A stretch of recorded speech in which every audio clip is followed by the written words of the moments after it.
411 Podcasting Network. I am your host, Larry Csonka, and this is episode 66 of the 411 on Wrestling Podcast. You can follow us on iTunes, Stitcher, Spotify, Google Play, YouTube, and of course, the 411mania.com website. Please make sure to subscribe to the show, share us around on social media, and if you have time, leave us a 5-star review on iTunes. If there are any difficulties with audio quality today, things are a little different. Jeremy Lambert is joining me, returning after his night off this week.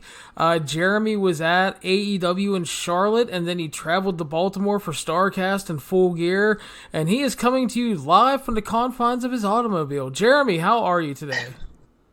A night off. I feel like I'm dead after these last couple of days. I don't know what a night off is, but I'm good. I'm exhausted. I'm running on like 10 hours of sleep since Wednesday, but I'm here. I'm ready to talk about this entire week, and I'm stuck in traffic, so let's do this. All right, so obviously, as I mentioned, you were at the AEW Dynamite show in Charlotte. So what were your, just some like live thoughts? What did you think about the show Wednesday night, which was the go-home show for the pay-per-view? Really strong go-home show. The Cody promo, I'm sure you've talked about it and everybody's talked about it. Like, I didn't watch Cody in the ring. I listened to the promo. Like, I was just watching the crowd. And the way this man controlled the crowd was, you just don't see that a lot in wrestling anymore. Like, he had the crowd in the palm of his hands. Like, his pauses were perfect. He knew when to rile them up. And, like, he spoke with such conviction. And that promo was just absolutely knocked it out of the park. It was amazing. And just his crowd control. Again, something you just don't see a lot in wrestling with the promos, especially with WWE and how they come off very forced and scripted. Like, when we did the show last week, we talked about the Moxley promo and how good that was. This even blew the Moxley promo out of the water. Like, Cody is really on, and when we talk about Full Gear, he's on kind of a different level than a lot of people right now when it comes to crowd reaction. I agree. Yeah, and we also had that great Jericho promo earlier in the TV run, and been a lot of really good promo work. But yeah, I would agree. I thought the Cody promo, Cook and I talked about it. That was a rare money promo in 2019. Yeah, for sure. And I hope, hopefully it sold some extra tickets and some extra buys and everything, because I thought that was a great promo. The closing go home brawl, good. My issue was, this is the 6th week of television, and half of the shows have ended in some type of like run-in filled brawl. And this was good as a go-home angle. I think it would have meant more if you didn't do this literally the first 2 weeks on television, because now half of your television shows have ended in this same kind of style. So it worked. The crowd was really into it and everything. I don't think they can keep relying on something like that. Agreed. Yeah, it worked for sure. I thought it came off really well, but it kind of goes into the what I talked about with the booking of another non-sanctioned match. It's going to quickly become diminishing returns. Right. And it just feels very... The good news with stuff like that is like the crowd eats up all of it, and so because the crowd is so hot, it comes off like maybe a bigger deal than it should. The problem is if you just keep doing it, I don't know if the crowd is going to keep being there for it. Right now, it's not hurting them. The crowd is still into it. If they keep doing this for another month and they do it 2 times in the next month, like, is the crowd going to keep being there for it? We don't know. But right now it's working. I just worry that you go to that well too many times, it might not work as well in a month or two. Overall, who did you feel being in the crowd there Wednesday night? Who did you feel was the most over on the show? Definitely Cody. Cody was he's on a different level. Riho was probably the second most over. She got a really good reaction when she came out. So I would say those were the top 2 from Wednesday night, Riho and Cody. Okay. Any interesting interactions or stuff you heard from the crowd around you, perhaps? Not really. We were kind of all media people, so it wasn't like, super into, being we weren't really with the general population. We were more important. But it was sort of just media people, so they had an idea of what was going on and stuff. Jericho cut a promo before his match that was really good and got the crowd into it. Like, the crowd chanted "stupid dick" at him, and he was like, "What, Katie Vick?" So that was good. And then the post-show segment, which people will see on Being the Elite, where a birthday kid got to pin Brandon Cutler and hold up a title and stuff, and they threw off merchandise and stuff. So it was a good show. I like that they come out after the show. And, WWE does the dark match and stuff, and like, that's cool. But with these guys, Cody comes out, the Bucks come out, they're interacting with the crowd, they're throwing merchandise, they let a birthday kid come in the ring and get like a really cool moment. I'm sure people have seen the Orange Cassidy kid pinning Cody in one of those. So I like that they like really interact with the crowd after that, instead of just giving them a match, sending them home with a babyface victory. Like, this is more than that. So a positive first experience attending AEW then. Yeah, strong show, good show, and hopefully it sold some pay-per-views, because it was a really good go-home show, and I know what the ratings were, and they were getting a little bit closer with NXT, but I thought it was a strong AEW show. I literally have not even watched the NXT show this week. Like, that's how just no downtime I have had. But I heard NXT was a good show as well, and they brought in AJ and the club, so that seems like a cool angle that maybe I'll get to tomorrow. Yeah, the NXT show was also a really good show this week too, no doubt. It was another pretty great Wednesday night, as it usually is, so no complaints. So we're going to transition to Full Gear, which you were at live, as I mentioned.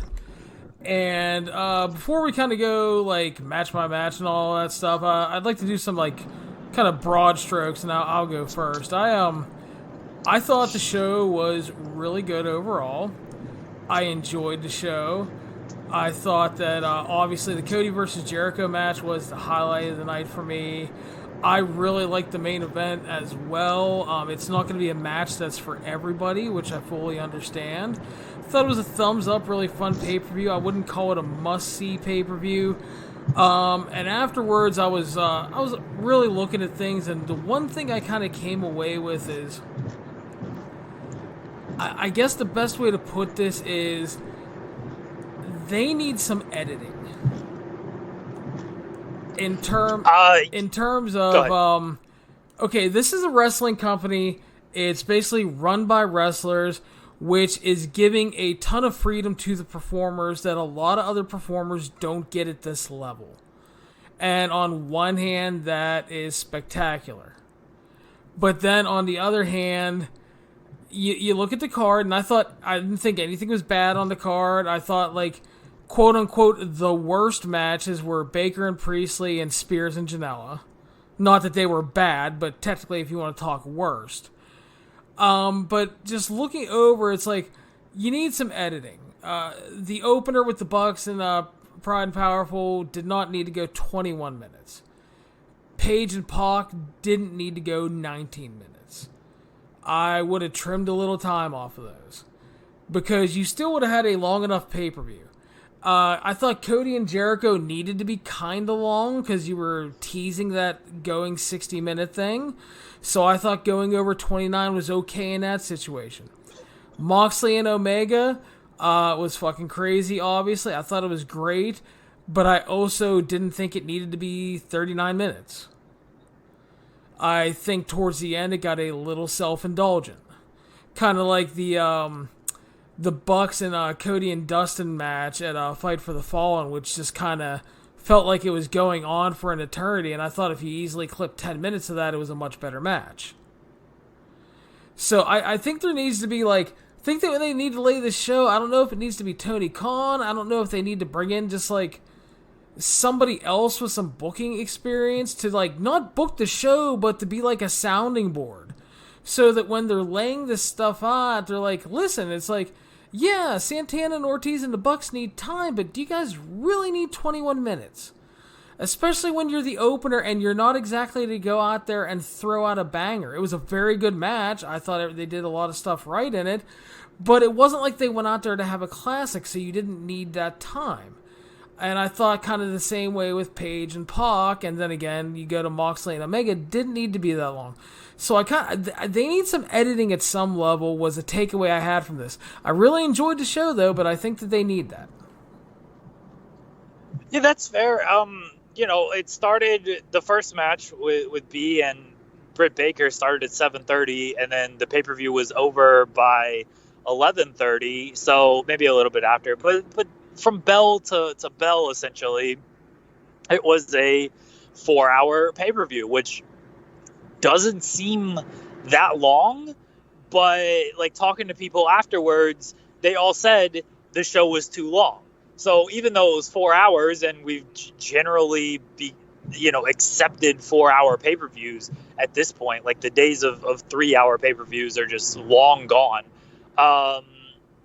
It still felt long to everybody, and that certainly is an issue. Like, I agree that some of the matches could have been cut. I'll talk a little bit more about it when we go match by match. But yeah, some of the matches just felt a little bit too long, and they could have been cut down. I think there needs to be editing in other ways, and one of the big ones is just like kind of moves and stuff. And we talked about this at Double or Nothing when who was it? Jack Evans and Helico against Best Friends, I think, was the match.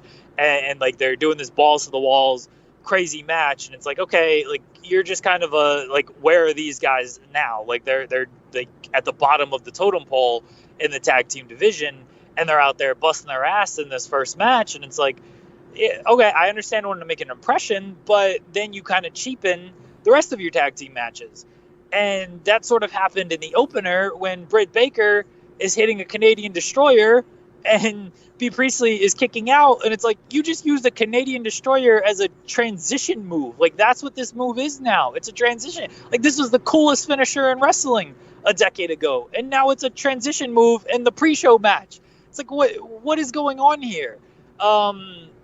So there needs to be editing in that way, I think, as well, of like not every match can be sort of this sort of show stealing kind of type match. Like, you got to have those peaks and valleys almost. And sometimes I don't think they know how to do that in AEW because they want all action, all action, all action. And it's the same thing with their television show is like, they want to give you match after match after match. And it's like, I want some video promos in there. I want some video packages. I want some promos. Like, just, take me down a notch a little bit and then hit me with a little bit more action. So I think they need editing in that way as well.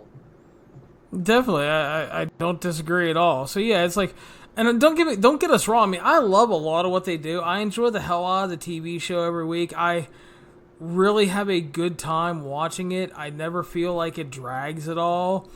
But yeah, I mean, there's obviously room for improvement. And I do think the ratings pattern kind of shows that. I mean, obviously that week with the World Series was a big hit to everything, but they still haven't, they haven't rebounded yet.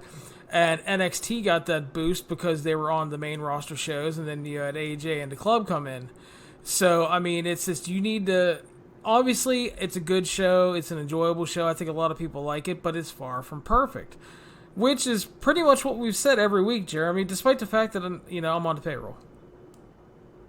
Yeah, I'm co-opted now as well because I watch these shows for free. Got in as media, so I'm on the payroll too.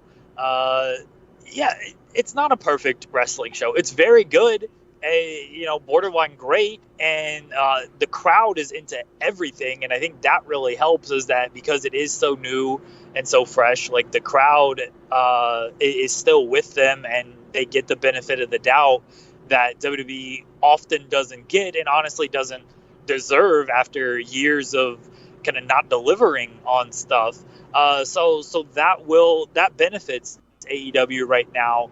In 2-3 months, are they going to have that same benefit? Is the crowd going to be there? We've already seen they're not selling out shows in 30 minutes. I don't think tonight's show was sold out. Being in the arena, not every seat was accounted for. And I don't even think the tickets were. It was definitely sold out. It was still a lively crowd. I don't think they've sold out Dynamite in weeks now. The crowds are still lively.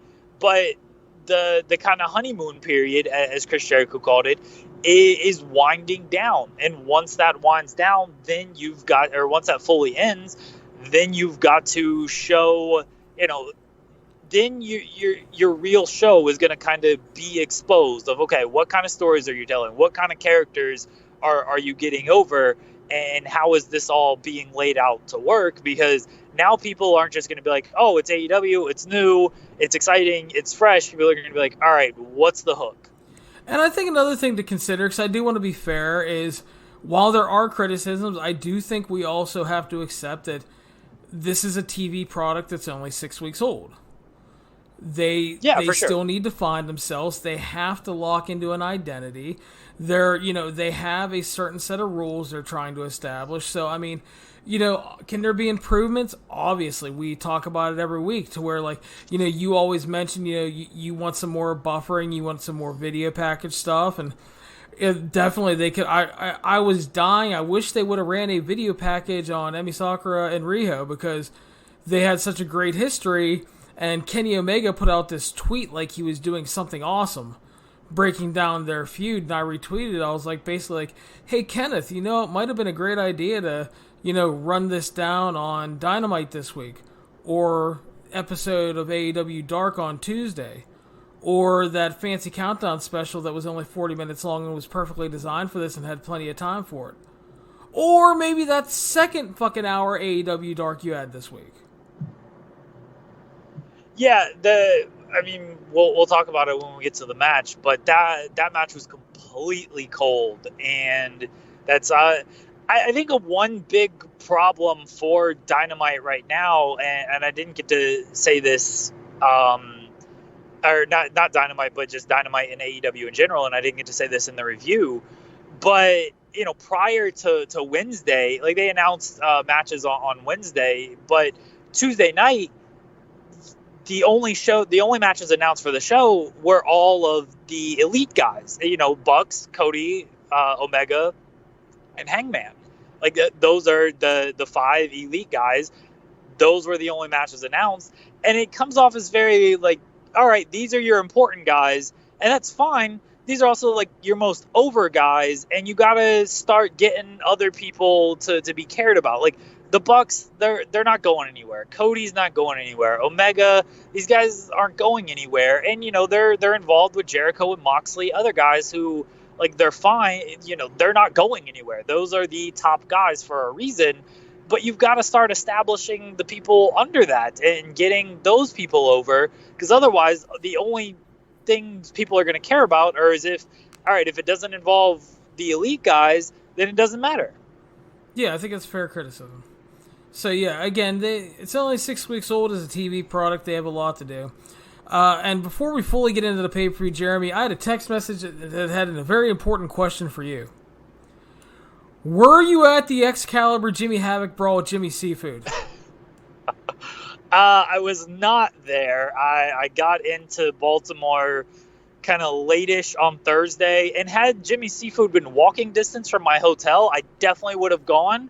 But it was actually outside of the city, and I did not feel like getting back in my car, fighting traffic, going to it, so I didn't. I know people who were there. I've heard the accounts from people who witnessed it firsthand. I asked Tony about it in the media scrum, so I feel like I got a good handle on what happened, but I didn't actually see what happened. Well, I mean, the one thing we know coming out of it is Excalibur is now 1-0 in competition in AEW.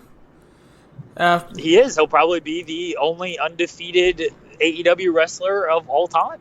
Came back his first match since 2007 and defeated Jimmy Havoc, so good for him. Yeah. So yeah, but on to the pay-per-view. Obviously, you got to see the match, but I thought the buy-in show was the best buy-in show they've done so far. Because they didn't overload it with stuff. They didn't try to force matches onto it. They didn't do a bunch of bullshit with the librarians. We got hype video stuff from the countdown special for the Bucks and Santana and Ortiz, for Moxley and Omega, for Cody and Jericho.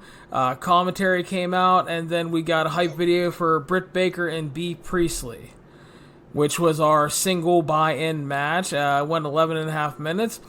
I thought it was pretty good overall, not like great or anything. I thought Brie looked pretty good, while I thought B continues to struggle with basically her transitional elements. She just looks very awkward at times. Yeah, they first thing on the buy-in show, I had not seen like the countdown videos that I guess they posted online at some point this week. So being able to watch those, I thought those were really well done. It was very much like UFC style countdown shows back when UFC would do those every week, and they felt important and special and can't miss. I thought it was very much in that style. I thought that worked really well. So if you had not seen those countdown shows, like they hopefully sold some extra pay-per-views for them. And then B and Baker, I know some people were a little bit upset, like this should have been on the pay-per-view because it's like it was built up more than the title match, so why wouldn't this be on the pay-per-view? But yeah, we've been conditioned by WWE that the pre-show doesn't really matter, and I think AEW is trying to condition that, hey, the pre-show does matter.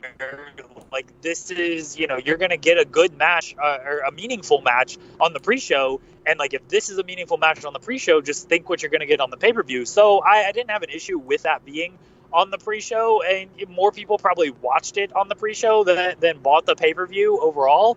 And as far as the match goes, Britt Baker winning, definitely the right call. I think Baker is good. She's getting better each week. B, yeah, she can, her timing can be off a little bit, and just her, what's the word I'm looking for? She telegraphs a lot of stuff. Like when you watch her, you can kind of see her. She's almost a step ahead in what she's supposed to do. So it's a little bit unnatural where, a good wrestler, a pro, is going to be like, the timing is going to be right then. Like, you don't see what's coming until it's coming. And with B, you see what's coming a step before it actually happens. And that's not always the best thing. But as far as the match goes, Britt winning was the right call. Again, the one thing I didn't like, using the Canadian Destroyer as a transition move, I did not care for that at all. I understand it's a nod to Adam Cole, Panama Sunrise, whatever you want to call it. Still, that should be a move that puts people away. Like, they've banned pile drivers. You know what I mean? Like, pile driver is supposed to be just a move that ends careers, and this is a fucking flipping pile driver. Like, the rotation, it's supposed to essentially kill somebody almost, and they're kicking out at 2 on it. It's like, really? Knock that off. So that was the one thing I didn't like. So after Britt won the match, she took a powder, and Brandy Rhodes and Awesome Kong arrived. Kong beat the shit out of B. Priestley, and then they took a knife and cut off some of her hair. And shanked her. Apparently, Kong is an evil hair belt wielding voodoo person, along with creepy Brandy. Yeah, Kong is like a scalp collector, I guess. I thought Kong looked good. Brandy, this is a good role for Brandy. I don't need Brandy wrestling, but Brandy's Brandy's a good promo. She's very well spoken.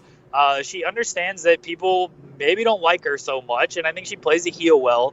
And now she's got a big bodyguard in Awesome Kong, and I think this is a good role for Awesome Kong as well. Make her kind of a silent type who is almost like a hired gun for Brandy, and yeah, she's collecting scalps out there now. So I thought this came off well. The video packages leading up to this were a little bit confusing, but you could see that this was going to be the pairing. And I do like the pairing. I think this is a good role for both ladies, and I think this will work out. One thing I don't like is the lights out kind of gimmick. They're already overusing that a little bit. Like, they did it here.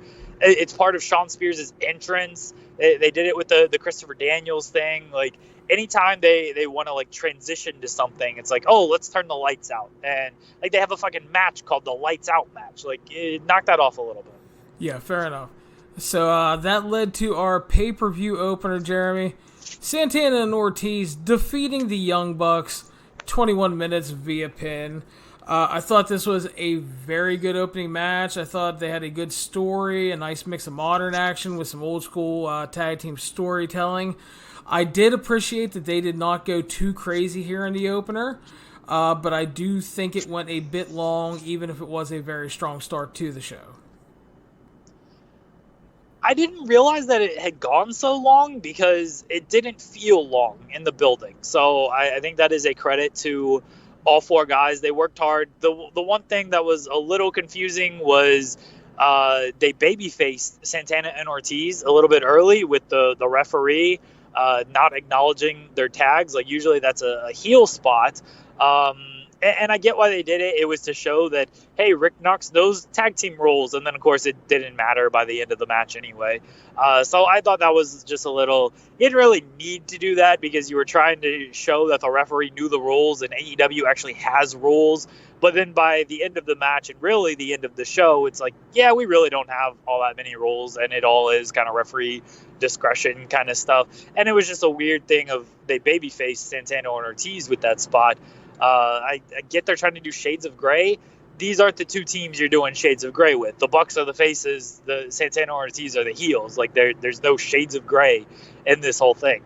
I thought it was a good match though. The Rock and Roll Express stuff played into it well.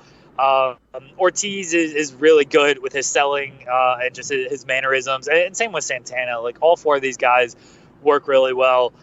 Nick selling his leg. His selling can be kind of all over the place with what's going on, and that can sometimes be an issue. Like, okay, he kicks the ring post, and then he's really hurt, but then he's throwing, spinning back kicks and shining wizards with that same leg. It's like, dude, it's either hurt or it's not hurt. Don't hit people with it and make it hurt worse if you can barely walk on it. Like, that just doesn't make a lot of sense. So... Yeah, Nick Selling can be all over the place. We saw that when he would do the long back gimmick as well. Santana Ortiz winning, right call. The one thing with the getting the heat back with the Bucks and then selling for Rock and Roll Express, cool moment, but was it necessary? I thought it was fine because they were gonna do the beatdown, and obviously they did the angle with the Rock and Roll Express on Dynamite when they powerbombed Ricky Morton through the stage, and then during the match they had thrown Matt into the Rock and Roll Express. So I think it's fine, and the thing is too is it may lead to a match, and LAX, if it does, LAX will probably likely just fucking destroy them. The Rock and Rolls get a couple hope spots, but I thought it played well because you're in Baltimore, you're in NWA territory, and Ricky Morton hitting a fucking destroyer and then a suicide dive, just really good reaction for that. So I thought it played well overall. Now, if they don't follow up on it and everything, it's why did you do it then? Yeah, that's the thing. Are they going to follow up on it? Because, Rock and Roll Express, they're going to be, I don't know what the contract situation is with NWA, but they're about to be tag team champions here in a couple of weeks.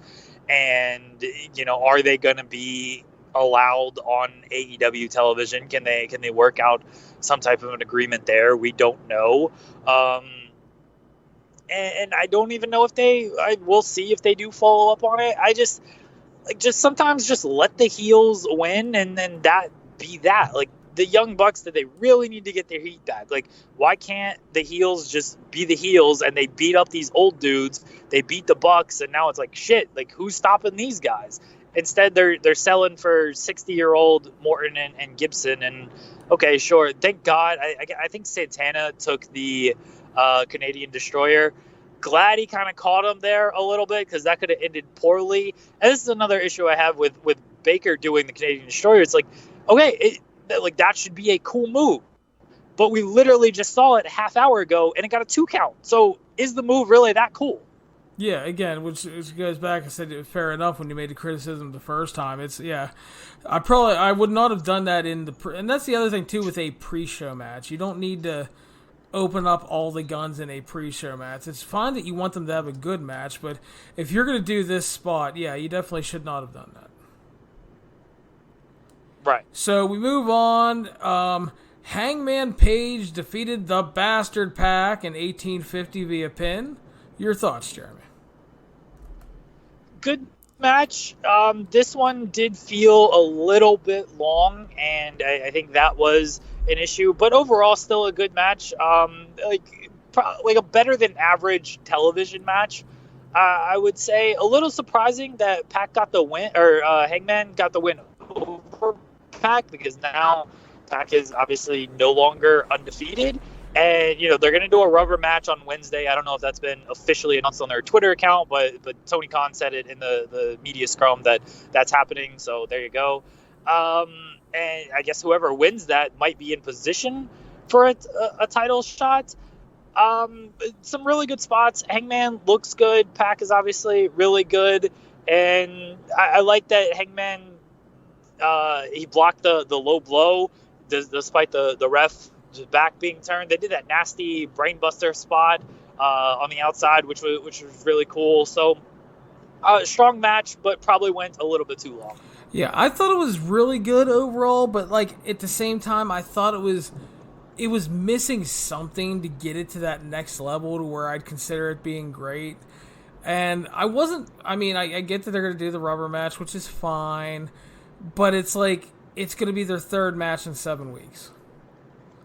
So yeah, I'm not really sold on the Page win, because then like if Pac wins on Dynamite, it's like, well, why the fuck didn't he just win on pay-per-view and then he's in a better position?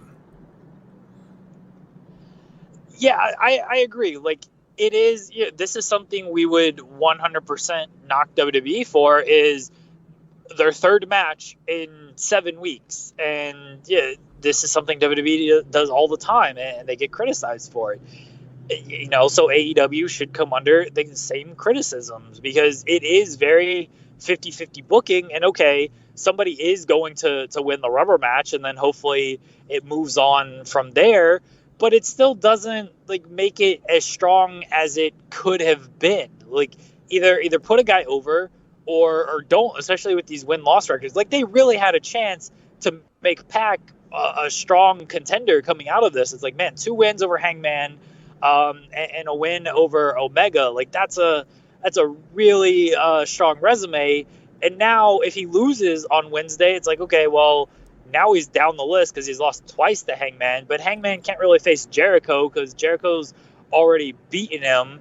And if Pac beats Hangman, cool, but he still now has that loss to Hangman on his resume. So why didn't you just have him win on the pay-per-view like you said, and then he gets the 2 victories, but they're trying to protect Hangman? Like this is the issue with trying to make wins and losses matter, is you got to try to even out these records, and in that case it goes to show that, hey, 50-50 booking is kind of a thing everywhere. Oh, for sure, man. But yeah, so it's like, yeah, that's why I'm not sold on that Page win, man, because I thought they were doing a really good job building Pac up, and you could have done some interesting stuff with him, Moxley, and Omega. And so now they're just going to do that rematch. So yeah, not a fan of that. Is the third time in 7 weeks. Yeah, the 2 matches have been really good so far, and this match will probably be really good. But I'm going to laugh now because you were like, oh, someone has to win. I'm going to laugh if they do a TV draw Wednesday. I guess that's possible, honestly. I don't know if that... The thing is, I don't think that's going to be the main event, because Jericho and Guevara against SCU for the tag team titles is on that show, and I would imagine that's going to close the show. So I don't know if they're going to do a TV time limit, but they could still do like a 20-minute time limit or whatever. Yeah, all the matches have time limits, so it's like I could definitely see that.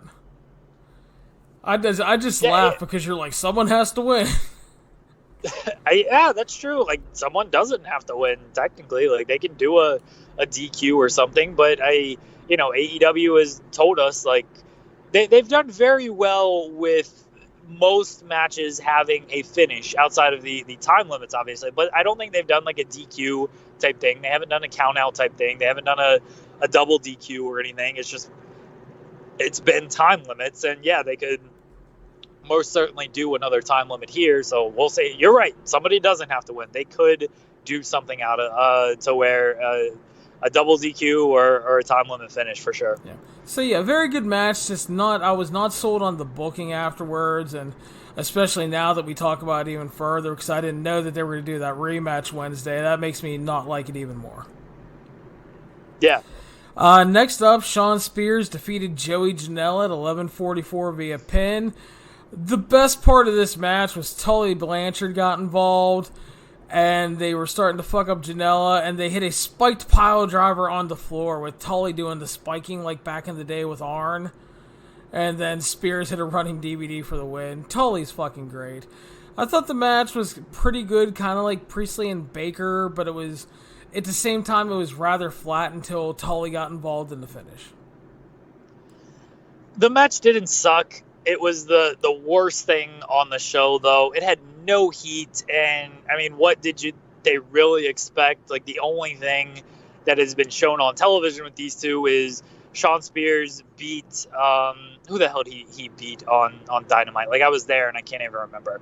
But he beat somebody on Dynamite, and then Janela, he was going to attack him after the match, and Janela came and made the save. It's like, okay, so now they're going to have a match. Like, there was no heat on this feud. There was no real story behind it. It didn't. There was story behind it if you watched AEW Dark, Jeremy. What was the story on AEW? Well, it goes back to when they were all backstage at one point, and Janela put his cigarette out. Yeah, that was on.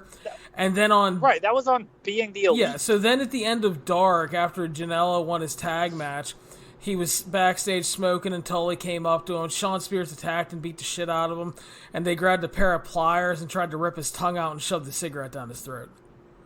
So that actually sounds like a cool angle. Why not put that on television? Yeah, which would that goes back to the whole video packages on Dynamite thing.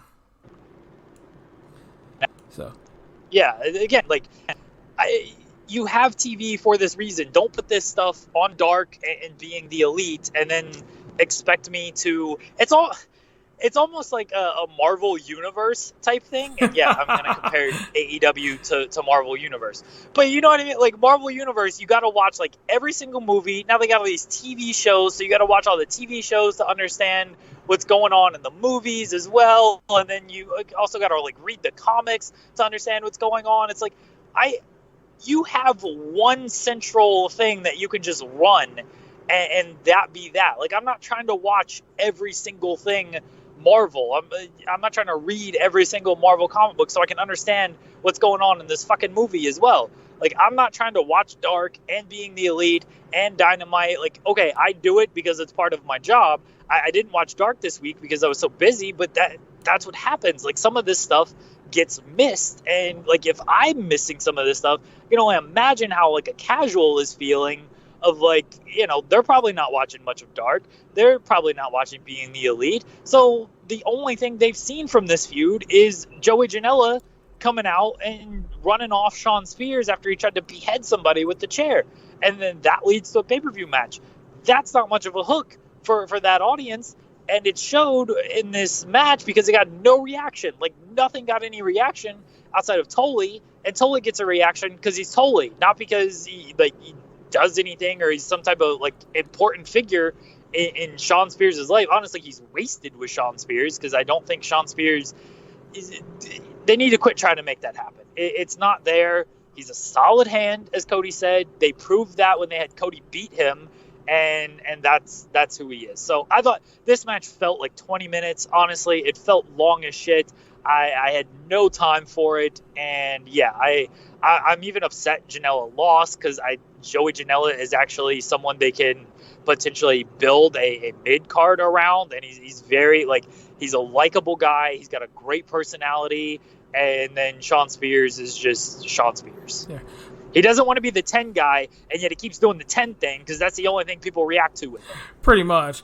And I was, like, kind of half joking with that there is a story thing, but, like, it kind of angers me when people were like, there's absolutely no reason for this to be happening. And it's like, okay, listen, I understand that they should have done it better on TV, but you can't just make a blanket statement like that when there actually is.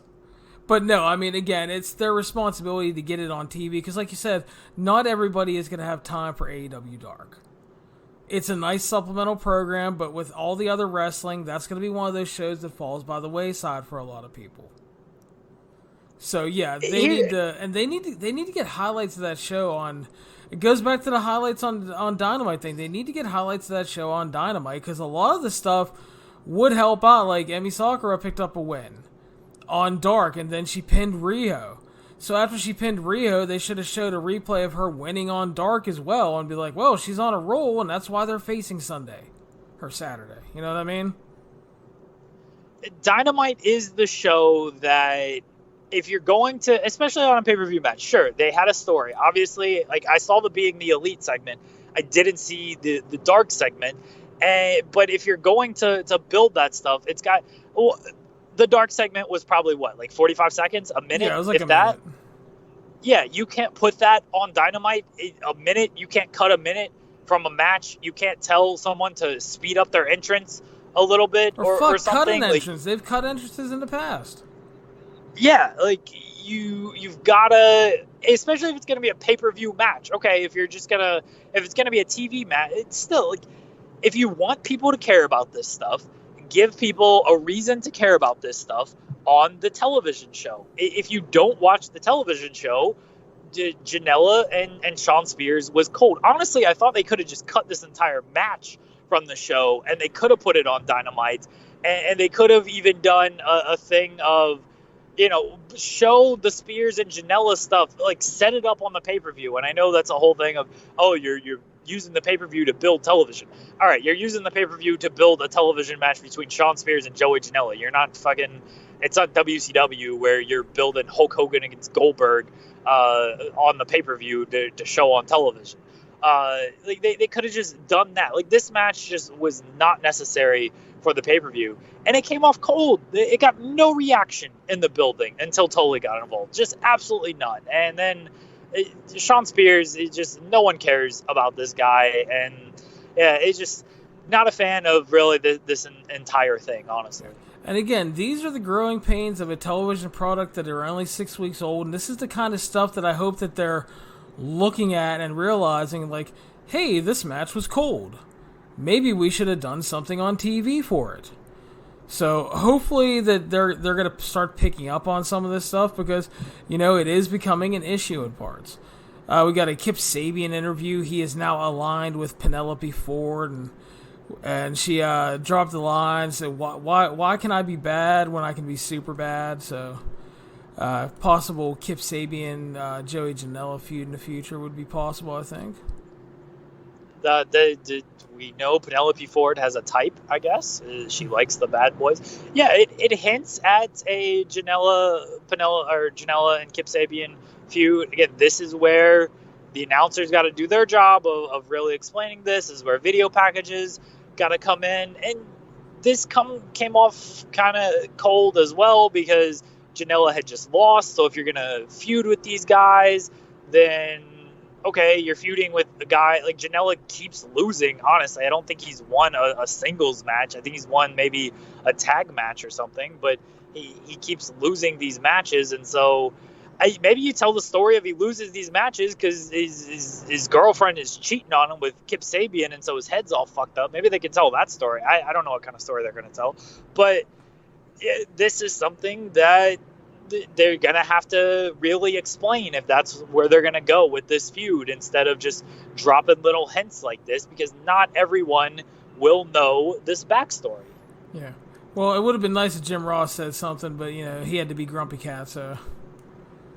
I mean, I obviously didn't hear Jim Ross on the call, so I imagine, from what I saw on Twitter, it's just Jim Ross was being Jim Ross for the show. Yeah.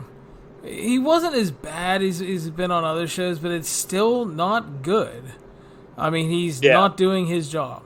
So, speaking of nitpicking tag team stuff and Jim Ross, tag team title match was up next. SCU defeated Private Party and the Lucha Bros 13 minutes. Started a little slow, thought they worked themselves into a really good, and fun match. SCU retains, and they're the champions right now. That's fine. The big post-match angle where the Lucha Bros started to beat them down. The lights went out, which angered Jeremy because they've done it too many times. I'm joking, but I mean, no, you're right. And then another Pentagon arrived. And they kind of did the mirror gimmick with the two Pentagons. And then the extra Pentagon took out the original Pentagon and revealed that it was Christopher Daniels all along, Jeremy. Pentagon would have gotten away with it if it wasn't for Christopher Daniels. Yeah, I like this post-match angle outside of the whole lights off gimmick. But like this one made sense.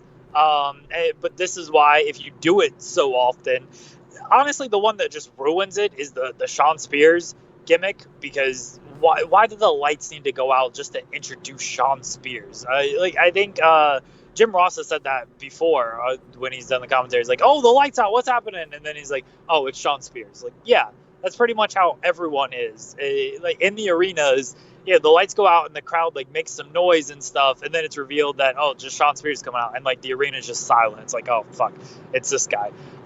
Like just knock that one off, and then these post-match lights out gimmicks will have a little bit more effect. As far as the match goes, it was good. Ray Phoenix is awesome live. So good, if you have a chance to watch this guy perform live, do it. He rules.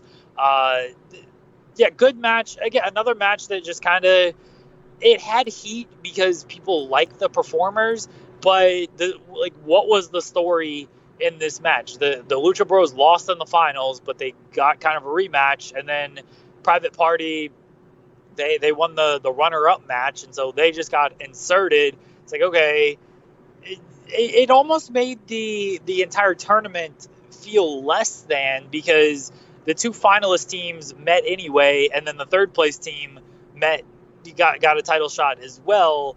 It's just they put some effort into the tournament, more effort than they put into the deciding a women's champion, but then they didn't put any effort into the immediate follow-up of making a contender. It's just like, oh, the three teams that were there, now they're just going to have a match anyway. So I think that maybe took some people out of the match.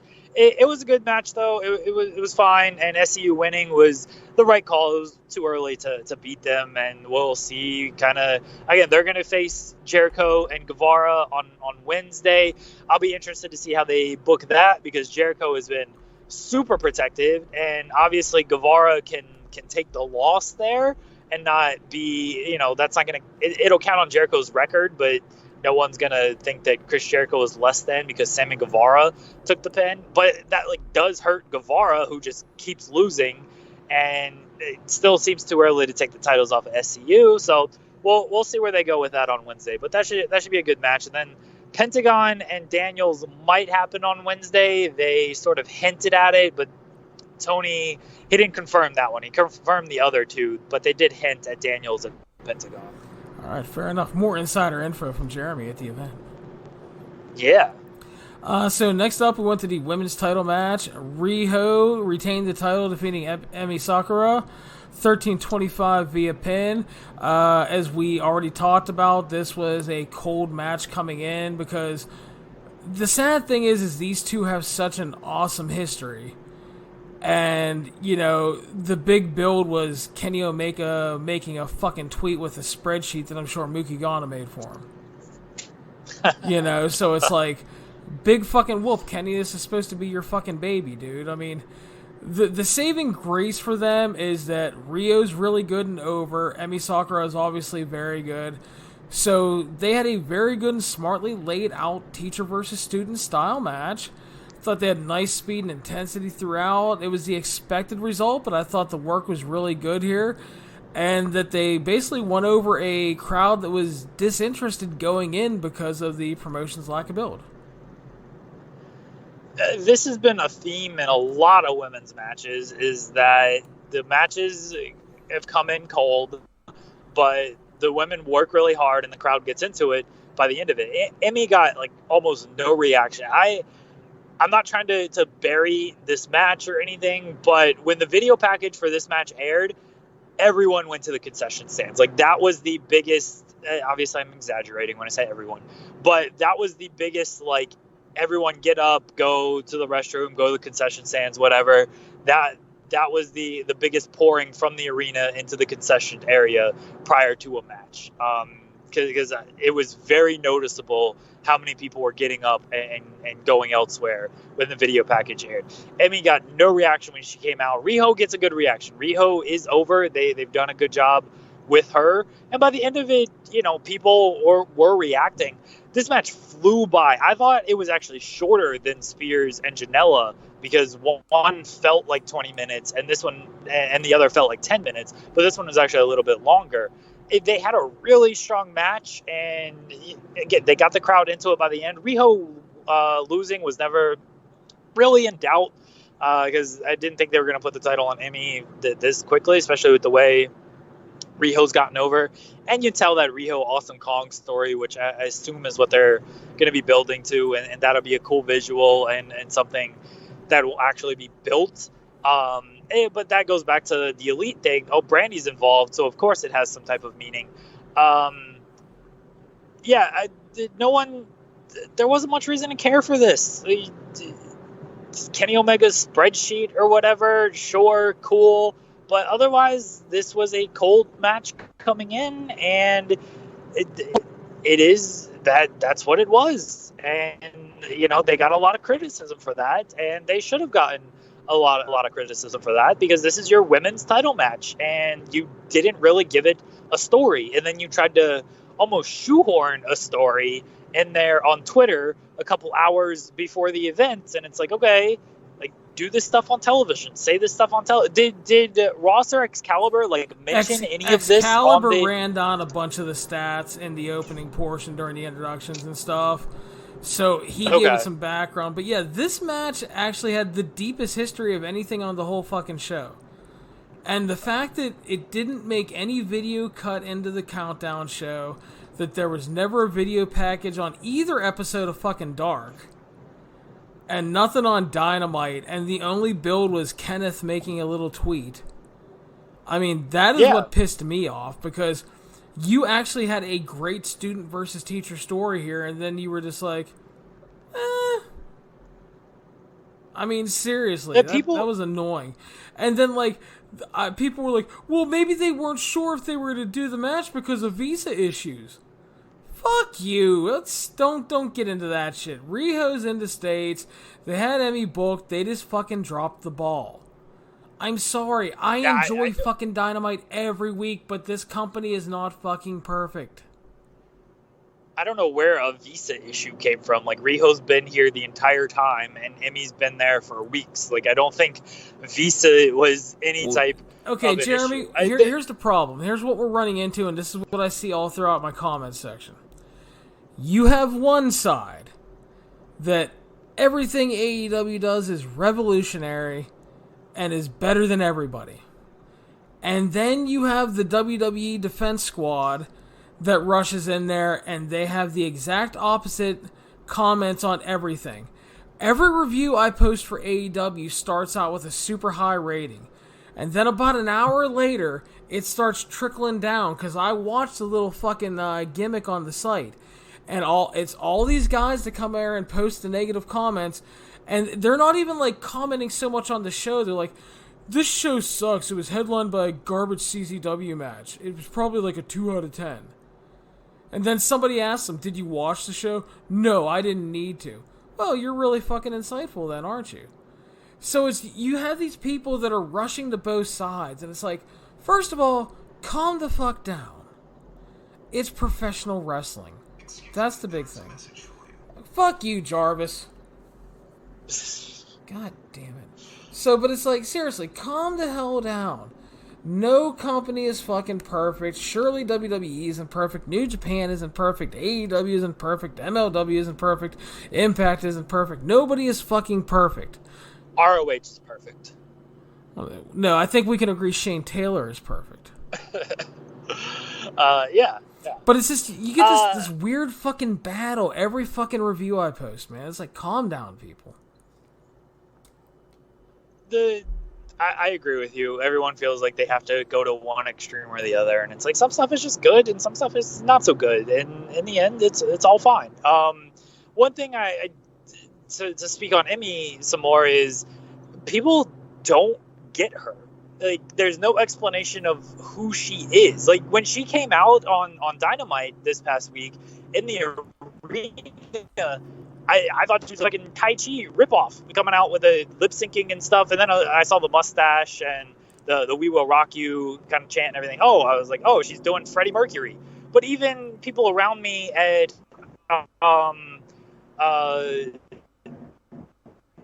like media people, so people who cover the sport, they're like, it's understood that she's Freddie Mercury. It's like, yeah, you'd think, this would be explained in some way, but it's really not. Otherwise, it's just like, why is she Freddie Mercury? What is the point of this? Why is she doing this? And it's not really explained. It's just, she's just doing it. Well, I get your point, but I will say Excalibur did explain it on Dynamite and on pay-per-view, because Jim Ross is like, what's up with the mustache? And Excalibur explained that... Okay, well, Excalibur explained that she idolizes Freddie Mercury as the greatest performer in entertainment of all time and wants to be like him. And then the best part is, on the pay-per-view, Emmy comes out and Jim Ross goes, Excalibur, what's up with the mustache? And Excalibur was like, Christ. Well, Jim, she idolizes Freddie Mercury. And he repeats the same fucking thing. I'm glad they explained it on the TV show. Obviously, I did not hear that being in the arena for both of them. So it's good that was And I'm not discounting explained. your point, because obviously they need to do better work with video packages to explain it, because apparently tons of people do not understand. Yeah, Jim Ross, it was explained to him, and then he forgot 3 days later. It's Jim Ross, though, so what the fuck. But yeah, anyway, I like the match. So we headed to the championship match. MJF was out with Cody. Jake Hagar was out with Le Champion Chris Jericho. The 60-minute time limit, and if we got to a draw, it would go to 3 judges for a decision, which were Dean Malenko, Arn Anderson, and the Great Muta. And the other stipulation was, if Cody loses, he can never challenge for the championship again, Jeremy. Le Champion Chris Jericho defeated Cody at 29-35 when that son of a bitch MJF threw in the towel. Now, first of all, early in this match, they're going back and forth. Cody fires up, sends Jericho to the ramp, and Cody's like, you know what, I'm going to do a fucking tope. So he flies out and does a tope, Jericho moves, and Cody fucking face plants on the ramp. And first thing I saw on Twitter was like, oh, Cody's gonna blade. Well, Cody didn't need to fucking blade. Because that man busted his head open. Yeah. Oh my god. It was a, like, if you watch MMA, that was like a gash after an elbow strike. And, yeah, it did not look good. You knew someone was gonna do the Sting jump over the top rope onto the ramp type deal that Sting always seemed to do when they had the elevated ramp. So you knew that was coming. I thought it was actually going to be Omega who was going to do it, but it ended up being Cody. And yeah, he face planted and busted himself on that one. In New York, that would have been a doctor stoppage. Well, in my review, the first thing I wrote after Cody was legit busted open is I said, don't call the commission and screw over Cody like Luger was screwed. Because back at the Great American Bash, Luger was about to beat Flair, but he was bleeding, and the commissioner stopped the match, and Lex got screwed. And then my next sentence, Jeremy, we're 5 minutes into the match, is, my God, what if MJF throws in the scarf on Cody? Yeah, I didn't see that particular ending coming, to be honest, and maybe I should have. But it was the crowd was really stunned because, Cody's in the walls, and it's the cool walls where the neck is bent and everything. And the towel it comes in, and it's like, oh shit, like that's it. That's the ending. And the crowd was really, really shocked in a good way. Not like they didn't feel screwed. I mean, they did. They chanted bullshit, but it was more of a bullshit of bullshit by MJF, not bullshit that this is our finish. So I really like the ending. I like the match overall. I was a little bit worried, especially when they kind of did the whole, oh, it could go an hour, and then it goes to judges. It's like, don't have this go a fucking hour. Like, we don't need it. It still went long, but it was another one that just didn't feel that long, and they worked really well. Cody has just been awesome, absolutely awesome during this run over the last year. So, and just once again, his crowd control, like when he comes out, he comes off as the biggest star in the world. Chris Jericho is obviously Chris Jericho. He knows what he's doing well. Hagar being there as a heater. Even MJF played his role really well. So I thought this match was fantastic from start to finish. And then you throw in the post-match angle as well. Yeah, overall, I thought it was great. I thought it was the best thing on the show. And I loved it. I thought the work was great. I thought the storytelling was great. They had me heavily invested in buying into it throughout the match. And for me, most importantly, it never felt long. No, it definitely didn't. They had a lot to play with in regards to the stipulation. I think they found a great balance and a finish that worked overall. Cody delivered on another story-heavy match, which he's excelled in so far. And I'm really interested to see where they go with MJF, because he's now free to be that spectacular asshole we all know that he is going forward. And they have to absolutely follow up Wednesday night with him getting promo time. Because if they don't, that'll be the stupidest fucking thing they've done. I truthfully think, and I know they don't like opening with promos, I think MJF should open the show. Just have him there, have him already in the ring, no entrance music or anything like that. He's just in the ring and just go, like a cold open promo, because you don't really see that. Like, WWE, everybody has to come out and do their big entrance and whatever. And I know AEW they don't like doing show opening promos and whatnot, but I think you just start on tight with this guy and go from there. Don't even try to build it or anything, because it's built. That's the angle, almost like the Finn Balor thing when he turned heel. It's don't promote that he's gonna, why Finn, why, explain his actions. Just have him come out and do his damn promo. Hey, the same thing with MJF. Don't even promote MJF is gonna explain his actions. You've got your hook. The hook is already in there. You don't need to try to boost it and make it more than. Just have MJF be there, and it's all right, here we go. Let him explain, and then that's that. And it doesn't have to be a 20-minute promo. It really doesn't, because it doesn't need to be. MJF can explain everything in 5 minutes, and then you go from there. He's got to get the mic on Wednesday. I imagine he will. I don't think they're going to screw that up. As far as the heel turn goes, we knew it was coming at some point. It was just a matter of when, not if. Do you think they did it too early? In a way, yes, but I also think that if it comes later at a less important moment, I think it's just less impactful. Because here he ends up screwing Cody for the belt. He throws in the towel, and then he turns on him afterwards. So that is the biggest heat, because not only did he cost Cody the championship, he cost him a chance to ever, unless they find a booking loophole out of it, they find a way for, he's now cost Cody the chance to not only win it, but to ever challenge for it again. And that's just a huge fuck you. I think they could have played it out longer, but with the situation they were in with the title match, I do think it came off well. And going to your point of how they don't like to do the show opening promo, the thing is, they haven't done the show opening promo. They've done different ways to open a show every week. So the reason people hate show opening promos is because WWE does them on Raw and SmackDown every fucking week, 52 weeks a year. And nothing's ever different.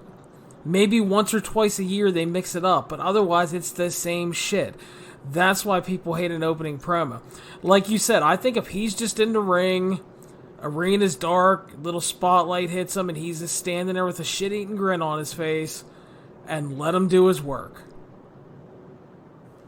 Yeah, I agree with you that people get sick of the opening promo is because WWE does it literally every single week, whereas AEW, they've done different openings every week. So if you do it here, it doesn't come off as they're going to do this every week. And then next week you open with a match, and then you go from there. So I think it works this week. As much as they can say they don't like it and they don't want to do it, fine. You're not doing it every week. If you do it once or twice, it's still impactful. Well, here's the thing, too. Here's the thing. It's not like it's fucking Sean Spears coming out with his chair and his dick in his hand to be like, I'm the chairman. Garbage wrestling is bad. I'm not the 10 guy, but hey, guys, 10. By the way, here's Tully. Please react for me. I mean, no, this is a major fucking angle. Right. As far as the timing of the turn, I'm with you that the timing made sense because that it was such a huge moment and an impactful moment. I do think they had more life in it, though, because, as you said, he screwed him out of the title here, but he screwed him out of the title down the line. Like, assuming they stick with this booking, and I imagine they will for a while, like, Cody's not getting a title shot.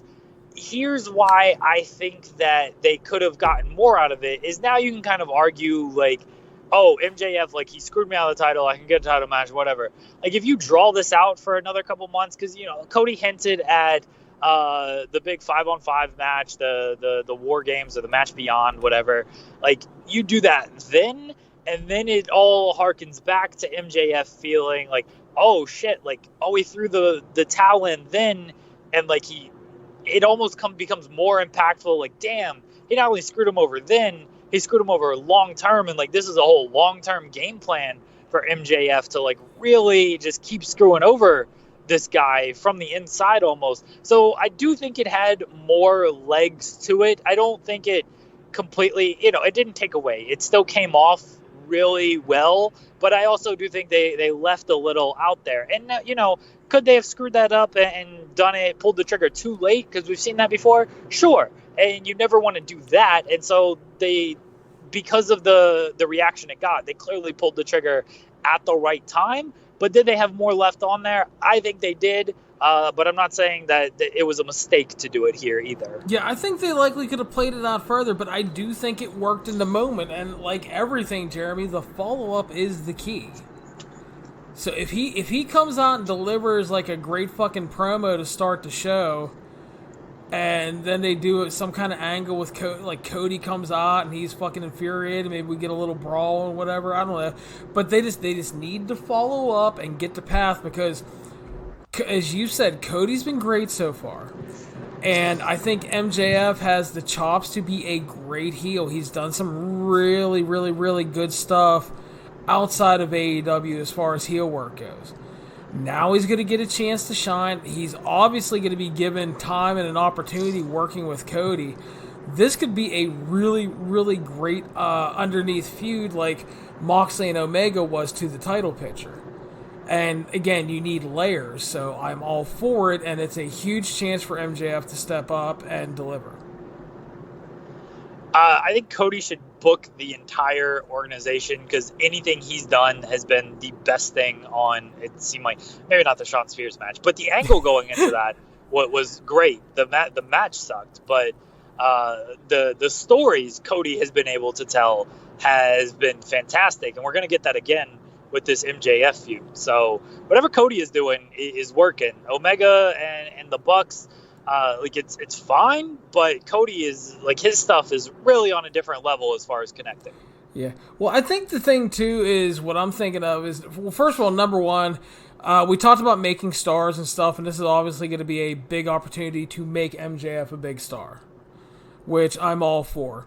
The other thing with like the Bucks and Omega is, I think early on, they had to decide, like, okay, we all obviously can't be pushed, but at the same time, we all can't be the guys putting people over. So, for whatever reason, instead of Kenny Omega and the Bucks, which, I mean, I'm not arguing it, they went with Cody. And, obviously, from what we've seen, it's been the right call. That's because Cody actually has a character and depth. No offense to Omega and the Bucks, but Omega has been all over the place as a character. Like, going back to the Sean Spears stuff, you can't follow Being the Elite and Dark and all of Dynamite. Like, it's very tough. But if you do, then Kenny Omega's character has been fucking just absolutely nuts on what they're actually trying to tell with him. And the Bucks, they're just great wrestlers. They're the best tag team. They're the Bucks. They're family men, I guess. But if you don't know the history of the Young Bucks, they're just kind of a very good tag team, and that's fine. Like, it works for them. Cody, like, he is very well defined, and I think that's the reason why he ends up getting the biggest reaction on every single show, is because he is as defined as he is. Not only that, it's not only that he's defined as a character, Jeremy. He, to a lot of people, represents the face of the anti-WWE. He is the face of this quote-unquote movement. And he got people behind him. He got people buying into him. And then he comes out on Dynamite that first week. And Jesus Christ, he came out, it was like a god arrived. I was shocked. I mean, he had gotten the good pay-per-view reactions and stuff, but I mean, coming out that first week on TV, I was like, God damn. And I was like, we talked about, we mulled over, is Cody versus Sammy Guevara like a good step for their first TV match? And obviously everything worked out good with the angle they ran and everything, but it's like, I mean, they made the right choice with Cody. And I am not, gonna, sugarcoat it. I had my ups and downs with Cody ever since he left WWE. There were times that I thought he showed flashes of brilliance, like wrestling Kota Ibushi and stuff, and then he had all those fucking circus matches and actually had a boring match with Hiromu Takahashi and ROH, which, I mean, how the fuck do you do that? So it's like, but then, like, you see all the stuff he's done so far, I mean, I'm in. I bought in on Cody. I've enjoyed the hell out of everything he's done. So, yeah, I mean, a lot of people are like, but why isn't it Kenny? Well, you know what? They made the right choice for now, and I think they're going to, I'm not saying they're going to try to tell a longer-term story with Kenny Omega. And we'll see what that is, but right now, I mean, Cody's the dude. Cody, he's not going to win Wrestler of the Year because his matches, he hasn't had enough, and, like, Ospreay is winning that. But as far as, like, character of the year, like, connection of the year, I don't know if these are real things. Cody has got to be at the top of the list. I can't think of anybody else who just gets the crowd into it like he does, and just has everyone hanging on every moment, whether it's a match or a promo or anything. Again, all of his stories have been so good this year. The Dustin stuff, the Shawn Spears stuff, the MJF stuff, the Jericho stuff, like, all those have been his big four stories. And like, even the Darby Allin stuff, like, they told a story there. Like, all of his stories have been outstanding. Anybody can have, I wouldn't say anybody can have great matches, but there's so many good wrestling out there. And Ospreay has obviously been on another level than a lot of guys. But to tell the stories Cody has told is very difficult nowadays. And Cody has done it in a masterful way. He really has, dude. And it's really cool to see because, like I said, I had been hot and cold on Cody, and it's like, I like when there's a dude that I kind of like get down on, and then all of a sudden it's like, holy shit, they turn on. Calm down, cat. I didn't ask you for your fucking opinion. But yeah, no, I think it's really cool to see. So that leads us to the main event of the evening, Jeremy, the unsanctioned lights out match between Jon Moxley and Kenny Omega. I loved at the beginning that they started brawling, they went to the floor, Moxley took control, and then he looked at the camera and said, "It's time for some fucking garbage wrestling, baby." Died. Absolutely fucking dead. So, they went almost 39 minutes. They beat the shit out of each other with barbed wire baseball bats. They tore up Moxley's back with the fucking barbed wire broom. They brought out this fucking spider-webbed barbed wire contraption at one point. Kenny Omega V-triggered him through like a spotlight gimmick on the stage. Yeah, they were beating the shit out of each other. They brought out ground-up glass. I mean, it was just all kind of fucking shit, like 50 feet of golden chains.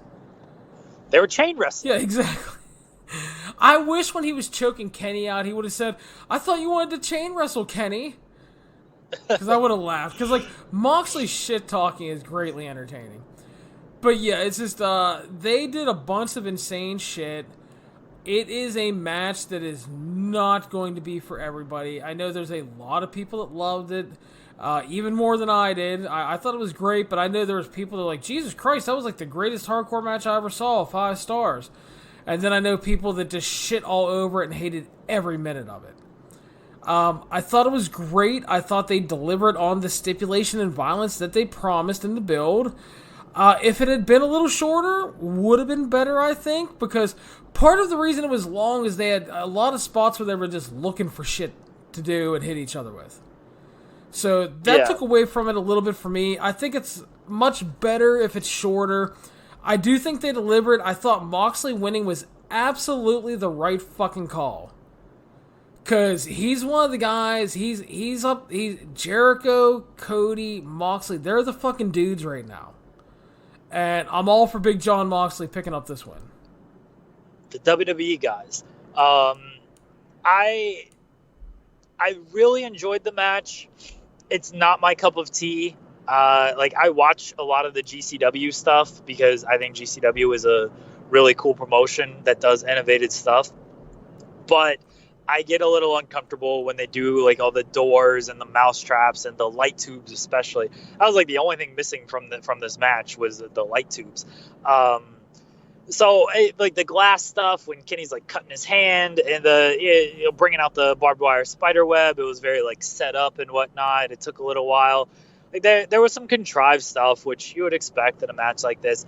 It got a little uncomfortable. It got a little long in the tooth. I do appreciate that, they said they were going to fucking, they teased the barbed wire bat. They teased the barbed wire broom. We got that. It wasn't a thing of like Ambrose and Lesnar at WrestleMania where they teased all this shit. And then Ambrose didn't get to do any of that shit. It just got beat Brock like a drum in that match. Shit, brother. Yeah, like they teased the chainsaw and then he couldn't get the chainsaw started, and Brock just beat the shit out of him anyway. Like, they teased all that stuff. They delivered on that stuff, so I thought that was good. They said they were going to try to rip each other's faces off. They did that. I appreciate that they delivered on the stipulation. Again, not my cup of tea, but I still enjoyed the match for what it was. And I thought that, deathmatch wrestling is not something that is going to be for everyone, but it's also not something that you're going to see in a lot of mainstream pro. Like WWE is not doing anything like this. Impact, even they have some hardcore matches, but they don't always take it to like this kind of level. ROH obviously isn't doing anything like this. So like AEW is doing this, and it's something different. It's going to turn off some people, and I think that is a potential risk. But for right now, it worked for them for this match. The crowd was into it, but there were those uncomfortable moments of like, okay, either you gotta end this, or how much more can people take? Like I had people around me saying like, what are these guys, the Fiend, like kicking out of some of this stuff when Moxley, after the barbed wire spot, and then they pulled up the ring and did that stuff, and they were still kicking out of stuff. After everything they'd been through, Omega, the fucking Phoenix Splash, which I guess is a nod to Kota Ibushi, and when he crashed and burned on the exposed ring, that looked like it fucking sucked. Yeah, like it looked terrible, and that was another one of those uncomfortable things. Like, oh my god, like, did you really need to take that? But he did, and I guess credit to him. And fortunately that directly led to the finish of the paradigm shift. But oh my god, that just looked like it sucked. And yeah, some of that stuff was uncomfortable, but I didn't hate it as much as I assume some people did. But it's not something I want to see every single event, because that's just not my style of wrestling. Yeah, and we need to put a moratorium on the lights out unsanctioned match for a while, because again, this was the third one since like May. So so we need to pull back on that. I mean, it was the third one since June, because Fyter Fest was June. So June. So yeah, well, I said May. I was close, but yeah. So yeah, you need to pull back because again, you're gonna get diminishing returns, and yeah, you definitely can't run shit like this on every show. Nor do I want it on every show. It's okay to have variety, but yeah, there are gonna be people that do not like it, that are gonna be turned off by it, and there are gonna be people that love it though. Whether that outweighs the people that it turns off, I don't know. But you got to be careful in that regard. Obviously, they're not going to do any shit like this on TV because they're smart. Yeah, they're definitely not doing anything like this on TV. Fucking board with like 50 mouse traps and shit on it, but like, yeah. But I mean, the other thing. Yeah. Go ahead. No, you're good. Okay, the other thing that was, I don't know if it's uncomfortableness, but what just kind of took away from it is none of it mattered. And I don't mean that to say like, oh, absolutely nothing mattered, but no title on the line. It didn't count on a win-loss record or anything. Like, they just tried to maim each other for the sake of maiming each other. And cool, that's fine. But if, in a company where wins and losses are supposed to matter, it's like you did all of this for pride. Like, okay, cool, but pride doesn't get you a title shot in this company, supposedly. So I think that was a little bit of a turnoff for me as well, as they just did all this stuff. Like, this is the main event of your pay-per-view, and there were literally no stakes to it. Yeah. And, the biggest problem I had was the fact that they did it so that they could get out of giving Kenny Omega another loss, basically. Right, and I mean, that's what we talked about in a preview, was this is why they're doing it. So, okay, they don't want Omega losing. So fine, but then this is a drawback of the wins and losses stuff mattering, is you've got to almost do stuff like this so you can protect people, or you got to do rubber matches or kind of 50-50 booking so people aren't taking like too many losses and stuff. And I know why they're trying to do the wins and losses mattering. We've already seen it kind of be an issue with how you're going to get guys over and protect guys, because you're going to look at some of these records and see that some of these guys are just getting beaten a lot. Yeah. So, but I mean, so overall, I thought, like I said earlier, I thought it was a very good show. But there are problems. It's not perfect. They need some editing in places. They need a sounding board. They need somebody to kind of like pump the brakes on certain things. Thought it was a very good show. The question I have for you, Jeremy, is this. The previous two pay-per-views without TV did 100,000 buys. Right. They have now had 6 weeks of TV. Do you think that the 6 weeks of TV, to many people, whet their appetite enough that they're like, well, I can get this every week. Do I have to buy the show now? It's not this cool thing that I heard about now that I have to see because I can only see it on pay-per-view. So do you think the buys will be up over 100,000 from the last show, or do you think it will actually drop this time? I think it'll drop, and it goes back to almost the honeymoon period of, the first one, everyone wanted to see it because it was something new. But All Out was down from Double or Nothing because already it wasn't the first. And so it wasn't as important. And even though you have TV to build this stuff now, and a lot of the stuff they did, especially on that Go Home show, was really interesting. The Cody promo especially was a money promo, and so theoretically that should help the buys. But it is a thing, like you said, okay, I can see this every week, so it doesn't feel quite as big. Like it is a commitment to spend that much money when other companies, you're not having to spend that much money. I don't know how much of a crossover. I'm sure Meltzer will have it in his in the Observer, the crossover stuff. There was a really dumb boxing fight between two YouTube stars that probably did like a fucking million buys because people are interested in train wrecks like that. Again, I don't know what the crossover is for AEW fans and people who like train wrecks, but there was some, it was up against something else. They're up against college football, and I do think college football hurt the last show as well because they were up against it. And that is going to be a thing running on Saturday nights during college football season. They're going to have to deal with. I do think it'll be down a little bit, but I do think hopefully it did well. The other thing, too, is if you're a wrestling fan on a budget, and say you have New Japan World, and say you have Impact Plus. There was an Impact Plus show last night.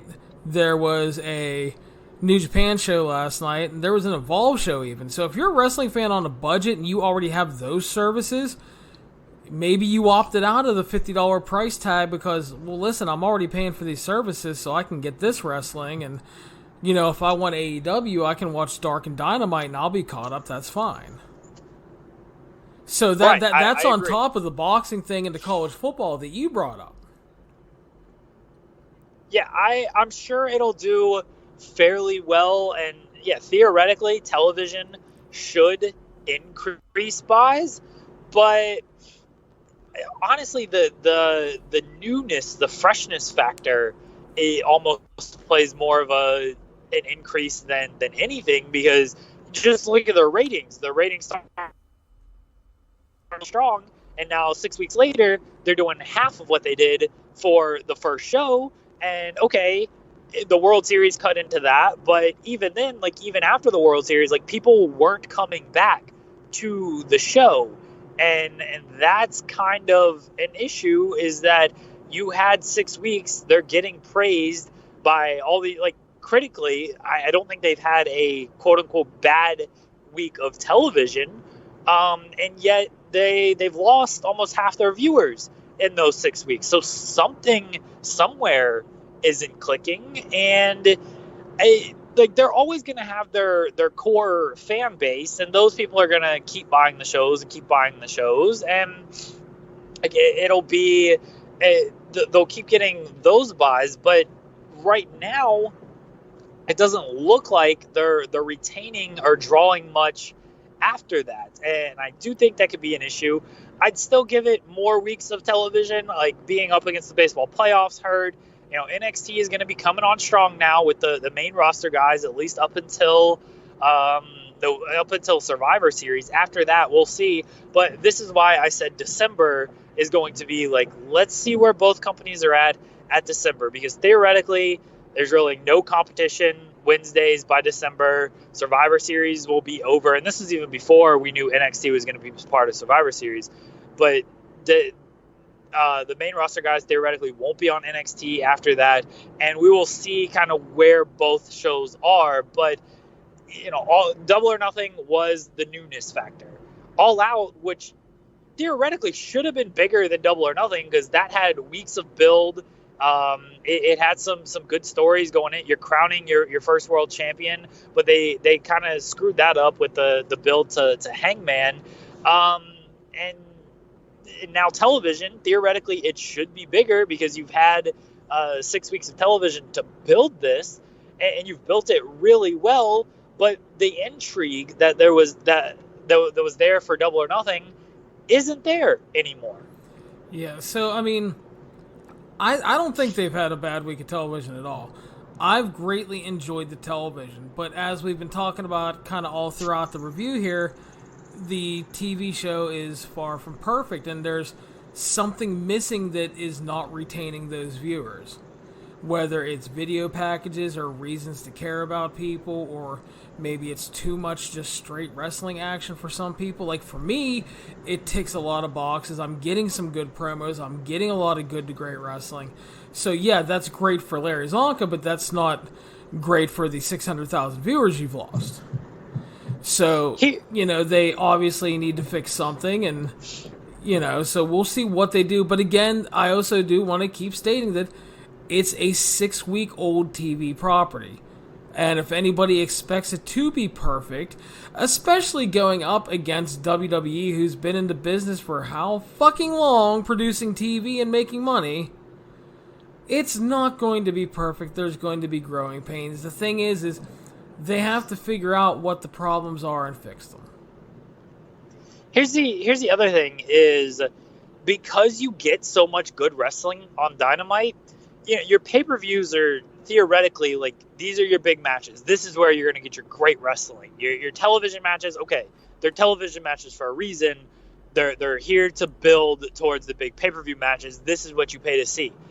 Was the Young Bucks proud and powerful match any better than the Young Bucks private party match? I like the private party match better, but I get like you can get that match on television. Obviously, Moxley and Omega was just as crazier than anything you're going to see on television. But Omega and Janela on AEW Dark was a pretty fucking crazy match, and you got that for free on YouTube. So yeah, this was much crazier, but you can still see crazy shit on YouTube, and you can still see great matches on Dynamite. So why pay $50 to kind of see that sort of same stuff? Obviously, there are bigger stars involved. Like, you're not going to see Cody and Jericho on Dynamite, as far as, at least in that type of story-filled match. But Jericho has kind of been wrestling every week. Cody's been a little less with the wrestling, and I do think that was a good call. But Jericho has been, like, you've seen Jericho defend the title on television. I get you got to do that stuff, but if you do that stuff too often, then it does turn people off of the pay-per-view, because like you said, if you can see it for free, why are you paying $50 for it, even if it's bigger stars and the matches are built well? But if you can still see similar kind of action in matches that might be just as good on TV, why spend $50 for a pay-per-view? Yeah. So we will find out what the buys are. Would you say higher than 60 but lower than 90? I would say higher than 60. If it does less than 60, I think that's a big red flag, because that's what, a quarter or a third of your previous audience. Like, if you do 100,000, like, you've lost 40,000 now. Yeah. That's a pretty big chunk, and you've had 6 weeks of you have 6 weeks of television to build stuff. You should not be losing buys when you've now had television to build. So if they do less than 60, I think that's bad. If they do less than 75, I think that's bad, because that's a quarter of your audience that are no longer buying your pay-per-views. If they do 90, I think that's good. Any type of drop will be seen as a negative, but I do think that the freshness factor of it and the curiosity factor of it is now gone, because it's not the first, and we have had television where people can say, like, okay, I can get this for free now. But yeah, anything less than 75, I think is a red flag. I would be upset if I was them if it's below 90. I can accept a 10% drop just because you're offering 3 hours a week now basically for free, because if you have cable and then the YouTube show. So you may have a lot of people that are like, I can get my AEW fix now through this. I think if they're lower than 90, I'm concerned, and they definitely can't drop on the next one. But I would be fascinated to see what it is, because like you brought up the honeymoon period, and I just think that there's so much out there. And again, there's that feeling that, there were 3 other wrestling shows that night, and if you're a wrestling fan and you have a bunch of those services, you're like, well, I already have this shit basically ordered because I have the service, so I'm just going to watch the New Japan show and read a review of AEW, or I'm going to watch the Impact show and read a review of AEW, so I'm going to be fascinated to see what it is. It might be pretty telling, but if it drops to 90, I'm not as concerned. If it's lower than that, I'm concerned. Yeah, 90 would be good. I think 80 would be fine. Again, 75 or lower would be concerning to me, and I guess we'll find out on Thursday, maybe a little bit after. The other thing is just like the hard evidence of it. Like, Meltzer's really the only person that's going to report on the buys, and I'm not saying it's not like a credible report, but you don't really know always how that kind of buy rate stuff works with Fight TV, and then there's also traditional pay-per-view buys and stuff. So I'm sure, not that Meltzer is not credible with it, but I'm sure AEW actually has internal numbers that are probably a little bit more credible, and so those would be, how are they reacting internally to this would be more, and same thing with like television ratings. People are like, oh, the stuff is dropping, but internally, they're still happy with things because they thought they were going to do like 500,000, and so the fact that they're still at like 800 is great news for them. Well, the other thing too is that TNT is ecstatic about the demo ratings because of the ad split stuff. So I mean, that's another thing to consider. I mean,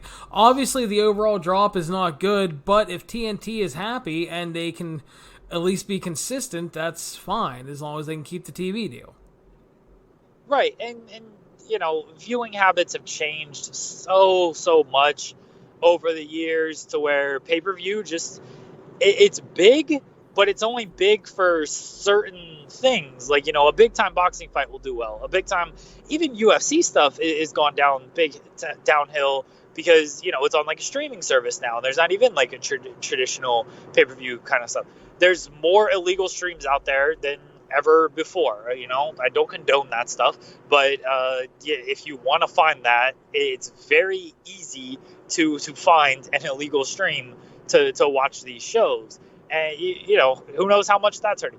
Like the replay buys, who knows what that is? And who knows just how many people are just not watching because, as you said, there were 3 other wrestling shows going on. There was college football going on. There was a train wreck boxing fight going on. And if you can watch that stuff live, 2 hours later, you can find the pay-per-view skip matches like Sean Spears and Joey Janela. Yeah. So, but that's going to wrap us up. Jeremy, thank you for joining me from the road.